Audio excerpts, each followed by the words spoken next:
Hello and what's up peeps, this is the Geek Artist back again with another video, and this time I'll start off by presenting you with a question. What makes metal look like metal? For instance, let's look at the spear. Is it made of metal? I feel this could be anything. Clay, plastic, some rough matte finish material, anything but metal. So what's that single defining factor that can give the spear a metallic look? The answer is luster. Luster is sort of a reflective shine.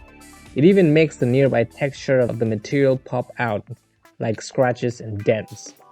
It's what makes steel look all shiny and metallic. Let's take another example, and this time we'll be using a piece of a knight's armor. So this looks like an armor, but what is it made of? At this point, it can be clay or plastic, but not metal. It lacks that single defining factor that's supposed to give it that metallic look. Now let's turn on the magical layer of luster, and boom!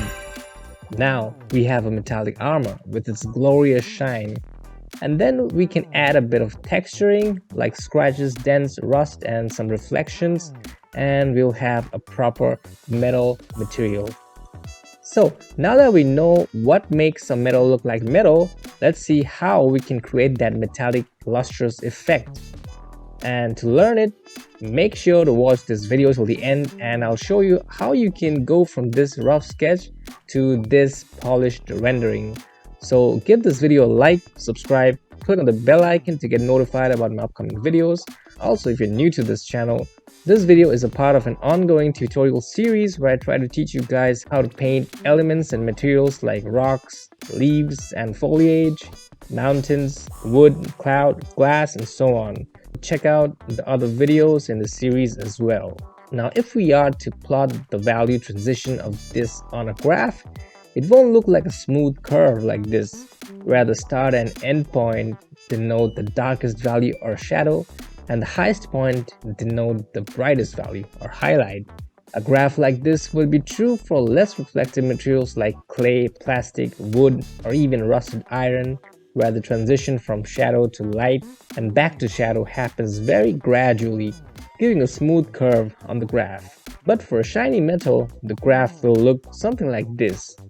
The darkest tones gradually transition to lighter tones, and then it plateaus for a bit, and then suddenly it peaks at a point which denotes the luster, and again it drops to a plateau followed by a gradual transition down to the darker tones once again.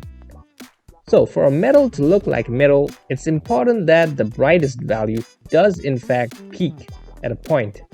The smoother the curve is, the more rough and less reflective the material is, and the steeper it is, the more reflective the material is.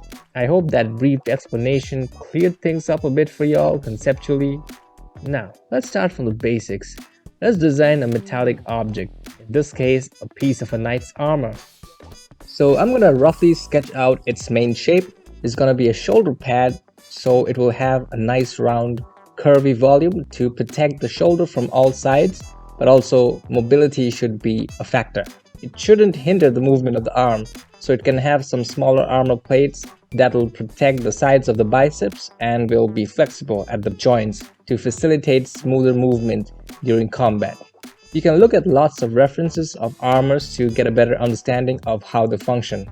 Once I'm happy with the rough design, I'll take a new layer and make a cleaner sketch this time and try to add more details such as volume and thickness, which is very important for an armor. It shouldn't look like a thin tin foil. It's solid metal armor meant to protect you from the enemy's attacks, so it should have a thick and dense solid volume. Other than that, I can add some thin beam along the edges of the armor to make the design more interesting rather than having them simply end in a plain fashion. I can also add some small bolts that'll give it a more functional look to the armor, as the individual pieces are connected to each other in some way. It also contributes to a better overall balanced design due to variation in shape, size, and quantity of parts. Okay, so once that's done, I'll hide the rough sketch layer and take a new layer underneath the clean sketch layer and start filling in solid flat base colors for all the segments. I'll use the lasso tool to select the shapes and fill it with the present foreground color using the keyboard shortcut Ctrl plus backspace. I'll individually do this for all the main segments on different layers. We have a total of 4 main segments and want to denote the thickness of the armor, so total 5 layers for the flats. I'll keep this simple, systematic and organized. Once I'm done filling all the areas, next I'll add some color and value variation to each of the segments to easily tell them apart. I'll use the keyboard shortcut Ctrl plus L to bring up the levels adjustment panel and give each segment a distinctly different shade of its present color. Now I'll shift select all the flat layers and put them inside a group using Ctrl plus G. Next I'll take a new layer on top of that group and set it to clipping mask mode. Now this is where the game steps up. I'll turn this to multiply blending mode and paint some gradient shadows and ambient occlusion around the contact areas. I'll use a low opacity default soft round brush to get a clean, smooth result and vary the size accordingly.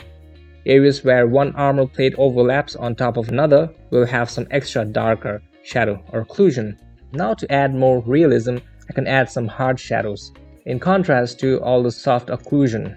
So I'll go to the 2 smaller armor plate layers and individually draw some harder but not very sharp cast shadows. Now go back up top and create another layer equipped onto the group and set it to overlay blending mode, because now I'll be adding some light. I'll pick a light bluish desaturated color and again with low opacity soft round brush I'll paint some passive highlight on the 4 main armor plates. Next I'm gonna define the smaller beveled details along the edges of the plates with a darker shade of the base color. A great advantage of this technique of coloring and rendering is that instead of painting on each individual segment layer separately, you can tackle all the segments at once because the clipping masks are set onto the group as a whole, affecting everything inside it. Now with a lighter color, I'll add some highlight along these beveled edges to give them an extruded look. I'll change the background color to something much darker so that the armor pops out more. Time to add some reflective highlight on the edges of the sharp corner to give it a better solid look. This step is very important. Now to get rid of the current smooth look of the armor and give it a rougher and uneven metallic look like something molded by fire and pressure, I'll use a textured brush to pick nearby colors and gently brush it around to give it a more painterly feel of dents on the metal surface. I'll maintain the low contrast gradient that we already have. Great. Now it's time to add the main ingredient, luster. First I'll paint the spread of the reflective glow using soft round brush and a bright whitish color. I'll paint it along a central line throughout the armor. And finally proceed to the sharper and stronger highlight with a much brighter color using a hard round brush this time. I'll paint that on the extruded edges as well and the sharp corners too. Then with the smudge tool, I'll gently smudge some of the areas of the highlight to bring some variation. Now again, I'll repeat the step where I gave the surface an uneven look. Now in a realistic setting, there should be more than one light source to create reflection on a shiny metal like this. I'll pick a different color, bright blue, and paint some reflective highlight in the darker areas. This will give it a dramatic backlight and overall better realism. Speaking of realism, I can add some rusty feel to it. So I'll take a new layer, set it to overlay, and with a dull orangish color, I'll paint some patches here and there. Then switch to a bit of green and blue. Remember not to overdo it. I can adjust the opacity of the layer and you can already see the difference this simple step made because of the added color variation. Now I'll quickly render the 2 bolts by processing the darkest tones from the armor and some darker highlight tones. Now I'll add the final touches, the weathered, battle-worn look. I'll add some cracks and scratches to depict the test of time. Wherever there's strong highlight along the corners, I can break those by painting cracks and dents with darker shades and extend the highlight a bit outward along those.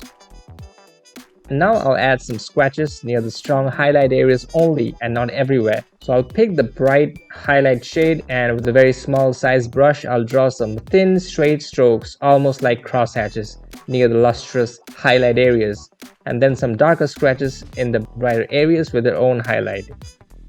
And now our metal armor is almost ready I'll do a final quick levels adjustment with the adjustment layer to increase the contrast a bit, and now it is ready. So I hope this video was useful. If you haven't checked out the other videos in the series, make sure to go ahead and check those out. So that's all for now. See you on the next one. Peace.